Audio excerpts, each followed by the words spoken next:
Metro East para sa mga business permit, sa ating RPT, inaayos naman po natin doon, nakita natin mas maganda na nasa mall yung annex kasi talagang marami at hindi lang naman manggahan ang kinikater doon, hindi pati De La Paz, Santolan, Santa Lucia, kasama rin po doon. Tingin natin, ayun. So, nakakatuwa dahil dami kong nakikitang improvements sa pamahalaang barangay ng Manggahan. Congratulations. Hindi lang kay Captain, kundi sa inyong lahat. Achievement niyo po lahat yan. Kaya talagang tulungan lang po tayo. Marami pa po tayong magagawa. Muli po, yung dito sa natin, hindi ko na masyadong ikukwento sa inyo. Alam niyo naman po yan. Pero natutuwa rin po ako dahil pag tinitingnan ko po ang mga sapa natin at pati na rin mga ilog sa Pasig. Diba, 3 yung ilog na dumadaan sa Pasig maraming sapa, siguro mga 20 sapa yun, iba-iba, kasama po yun dito. At makikita po natin na hindi ko po kayang sabihin na napakalinis niya na o sobrang perfect niya, hindi po. Pero pag tiningnan po natin, mag-rewind tayo, sabihin natin 2 years ago o 5 years ago o 10 years ago, makikita natin na malaking-malaki na po ang improvement ng mga waterways natin sa lungsod ng Pasig. At ang pakiusap ko po sa inyo ay dalawa po ang pakiusap ko sa inyo ngayong umaga. Una po, alagaan po natin ang ating mga ilog, ang ating mga sapa. At hindi lang naman ilog sapa, pati yung mga drainage natin, pati yung mga kalsada natin. Opo, importante ang papel ng gobyerno, pero ang bawat mamamayan po may bahagi po sa pagpapanatili ng kaayusan, kalinisan sa ating mga barangay at sa ating pamayanan. Kaya pag may nakita po tayo, nagtatapon ng basura, sitahin po natin. Pag may nakita po tayong, magkusa na po tayo. Alam ko minsan na nagkakahiyaan, pero kailangan po talaga tayo na mismo ang magkusa. At para lang po sa kaalaman ng lahat, may ginagawa din po ang city. Kasi tama yung sinasabi ni Vice Dodot kanina Opo, talagang kailangan magtulungan po tayo, lahat tayo ay may bahagi. Pero ikwento ko lang po kayo sa inyo ng konti, yung ginagawa ng city para mas mapalakas pa yung implementasyon natin ng mga ordinansa, gaya ng anti-smoking, anti-littering. Totoo naman po, hindi natin kaya bantayan ng lahat ng tao. Napakalaki ng Pasig, 1 million ng tao dito sa Pasig, 24/7. Hindi natin kaya, pero masasanay din po tayo. Ang importante po, palakasin natin ang implementasyon sa tulong ng barangay natin ng mga ordinansa, gaya nga po ng anti-smoking, anti-littering. Ang tanong, paano natin gagawin yun? Meron po kaming ginagawa po ngayon. Kasi di ba meron tayong mga panigit. Kaso, aminin ko po, nung nakaraan, kaya siguro hindi nasasanay yung mga tao, yung mga pasaway, nananatiling pasaway. Kasi, ang nangyayari po, matitikitan yung iba, babaliwalain po yung ticket. Alam nila kasi wala naman mangyayari. Kung di ko bayaran yung multa, wala naman mangyayari sa akin. Yun po yung nangyayari, yan po yung totoo. Kaya nung nakita po namin ito, na malaking porsyento, malaking kahagi ng mga natitikitan, ay binabaliwala lang po yung mga OBR, yung mga ticket. Ang ginawa po namin, sa tulong ng Peace and Order Department at City Administrator Office, nakipag-ugnayan po kami sa Prosecutor's Office at sa Regional Trial Court po, Metropolitan Trial Court dito sa lungsod ng Pasig. Ang gagawin po natin, pag hindi binayaran yung multa, itutuloy po natin yung kaso sa MTC. Itutuloy po natin yung kaso sa MTC. At ako po, naniniwala ako sa 50 na tao. Sa palagay ko po, pag nalaman, nabalitaan ng mga Pasigenyo na ganito na po yung ginagawa natin sa Pasig, mas mahigpit na po tayo para mapanatili natin ang kaayusan, kalinisan. Para sa atin lahat naman po ito, di man para sa akin ito. Kung ako lang, hindi na natin gawin ito, pero para sa atin lahat po ito. Pag nalaman ng mga tao, ay, pag hindi pala ako sumunod, hindi lang basta multa, pag hindi ko pa binayaran yung penalty, pwede pa akong makulong. E di siguro, susunod na po ang lahat ng tao. Yung mga problema natin, pati sa yung paborito ni Vice Dodot na mga tae ng aso, dadaanan. Yan na po siguro. Ito na, masasanay na po ang mga Pasigenyo, maging maayos, malinis at disiplinado. Pero di ko po kaya mag-isa. Kailangan ko po ng tulong ninyo. Sana magtulong-tulong po tayo. ipakalat din natin yung balita na gano'n na po ngayon yung ginagawa ng city government. Meron tayong mga sasampulan na papailan natin ng kaso sa MTC. Yung pagpunta pa lang doon na mag-appear sa MTC, malaking abala na po yun. Ano pa, pagka nahatulan ng judge. Ano? So yan po, isa po ano. Isa lang po ang babanggitin pa. Dahil alam ko, may mga yung iba sa inyo, may mga anak o apo na nasa mga public school natin sa K-12. Sino po may anak o may apo? Halos lahat po. Ayan po. Nakiusap po sa atin kasi may mga ibibigay po tayo sa ating mga mag-aaral. Ngayon po, pati yung communications allowance natin, kaya hindi po siya nire-release pa, bagamat nakahanda naman po yung pondo natin, ay nakiusap po yung SDO natin, ang superintendent po natin sa DepEd, na mag-set po ng deadline o ng cut-off para sa mag-aaral. Bakit po? Bakit hindi po agad-agad o kung sino yung pumasok ng first day? Last year, di ba natatandaan po natin, meron din tayong 1.5 nung umpisa ng school year. Marami naman natuwa doon. Pero, ang nangyari po kasi, maraming nag-enroll dahil nabalitaan nila may 1.5. Umabot ng 160,000 na dapat mga 140 o 150,000 lang ang kabataan natin sa K-12. Nag-enroll po sila dahil alam nila na may benepisyo sa Pasig. Kinuha nila yung allowance, kinabukasan hindi na pumasok. Para makasiguro tayo na mga mag-aaral talaga natin, yung matutulungan natin, sabi ng SDO, i-adjust natin, gawin natin na kung sino yung mga pumasok hanggang August 15. Yan lang po yung mga bibigyan ng communication allowance natin. So, August 15, yun yung deadline, yan yung cut-off. August 16, sinimulan na po. No, August 16, sinimulan na po ng mga principal at ng mga teachers natin na gawin yung payroll. At pag ready na po sila, yung pondo natin ay nandyan, nakaabang lang naman, ibibigay na po natin yung communication allowance. Marami pa tayong mga bagong ano, pati yung meron tayong bagong ngayon, naalala niyo po yung malusog na batang Pasigenyo. May adjustment po tayo na ginagawa. Una, medyo sumusubok tayo ng mga bago kung ano mas maganda para sa bata talaga. No? Yung bata talaga yung makikinabang. Sa dalawang school po this year, susubukan natin yung hot meals ang ibibigay sa mga kabataan. Subukan lang po natin kung maging okay po siya imbis na food pack. O kung may food pack man, baka isa na lang sa isang school year. Tingnan po natin, hindi pa naman po final yan. Pero ang isang bahagi po bago sa MVP natin ay magbababa po tayo. Throughout the school year po ito, no? This week magsisimula sila 200 per day na estudyante.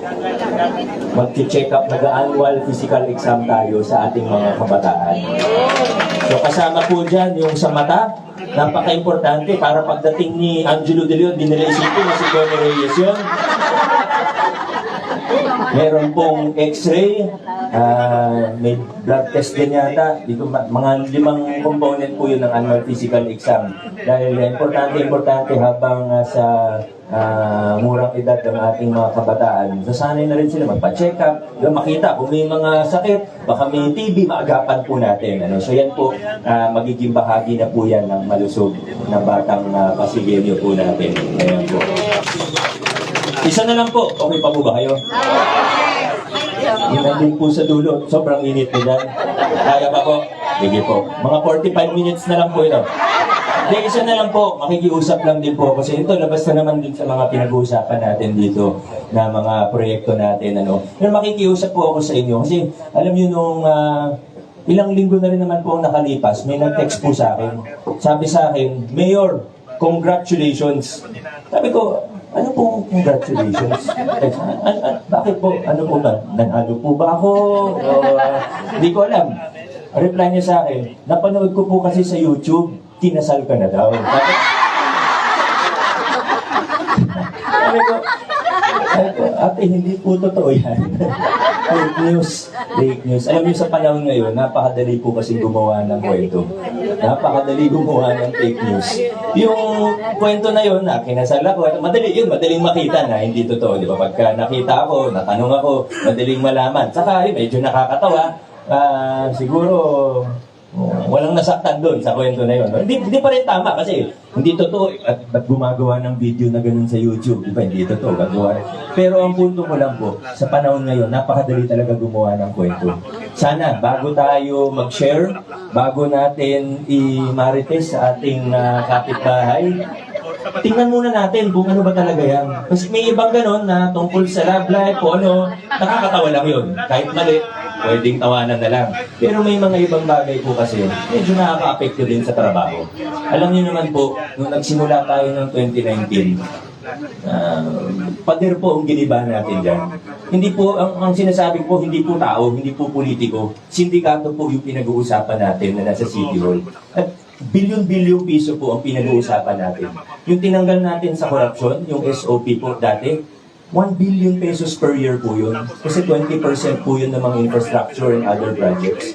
Dahil po dyan, kita nyo naman, sa 1,000 piso, may nananaksak para sa 1,000 piso, di ba? May nango-hold up para sa cellphone. Ano pa kaya yung para sa 1 billion piso?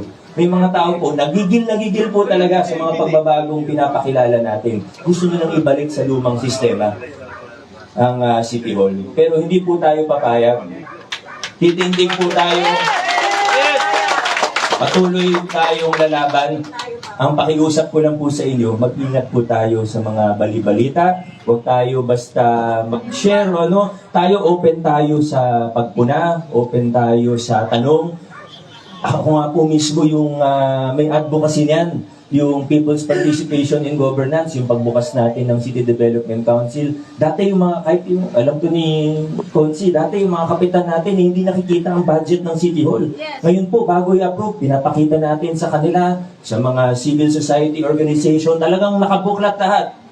At dahil nakabuklat lahat, minsan, kukuha ng isang portion, gagawa ng kwento, imamali yung konteksto, wala pa nga, gagawa na. So, yan po kailangan maging maingat, maging mapanuri po ang bawat isa sa atin. Okay lang po ba yun? Ayun lamang po. Maraming salamat po sa lahat ng taga-barangay Manggahan.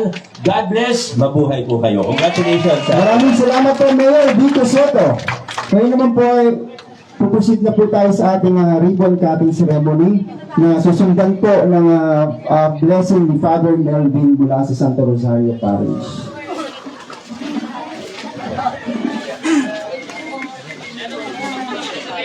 Sorry po. Ito lang, bravo, Diyos.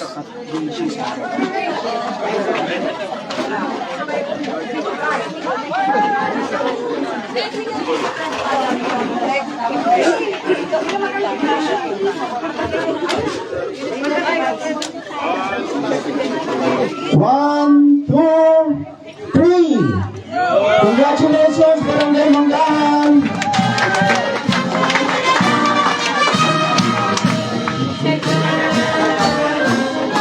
Susundan po ito ng ating blessing ni Father Melvin mula sa Santa Rosario Parish. Okay. In the name of the Father, of the Son, and the Holy Spirit. Amen. The Lord be with you. Hear us, Lord, the Holy Father, Almighty and eternal God, and great of our daily lives, and instill in us a strong desire for our future reunion with you in heavenly home. Through Christ our Lord. Amen. Now we will bless the place. Our Father, who art in heaven, hallowed be thy name. Thy kingdom come, thy will be done on earth as it is in heaven. Give Give us us this day our daily bread, and forgive us our sins, as we forgive those who sin against us. Do not lead us into test, but deliver us from evil. Amen. Hail Mary, full of grace, the Lord is with you. Blessed are you among women, and blessed is the fruit of your womb. Holy Mary, Mother of God, our sinners now and at the hour of our death. Amen. Kami na mag-intay po sa gahapon na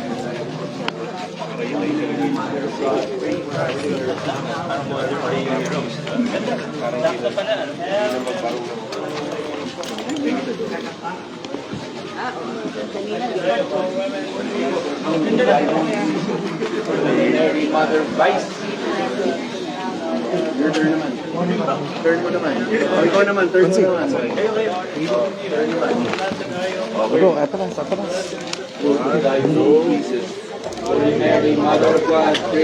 Ayan na, kaibigan, at ito na nga yung pangalawang ribbon cutting na ginawa nga dito sa Barangay Magahan.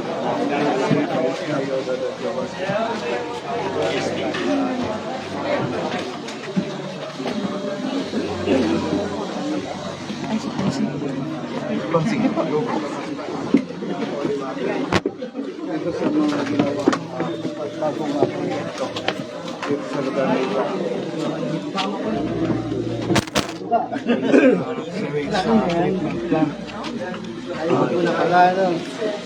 Isa sa mga ating budget na ginawa nga dito para maiwasan din.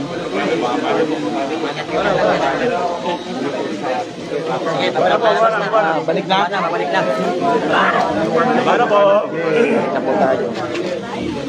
Hail Mary, full of grace, the Lord is with you.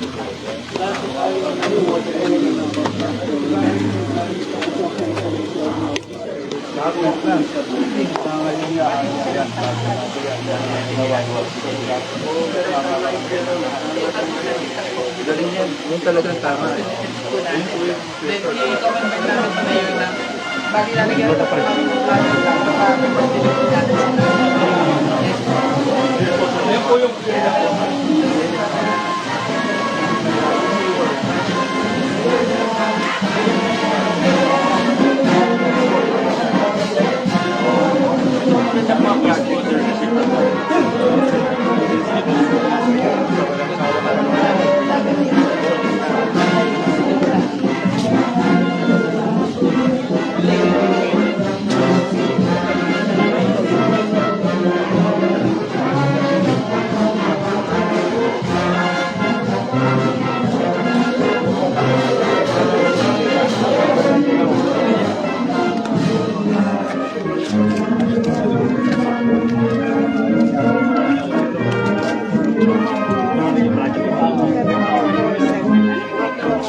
Ano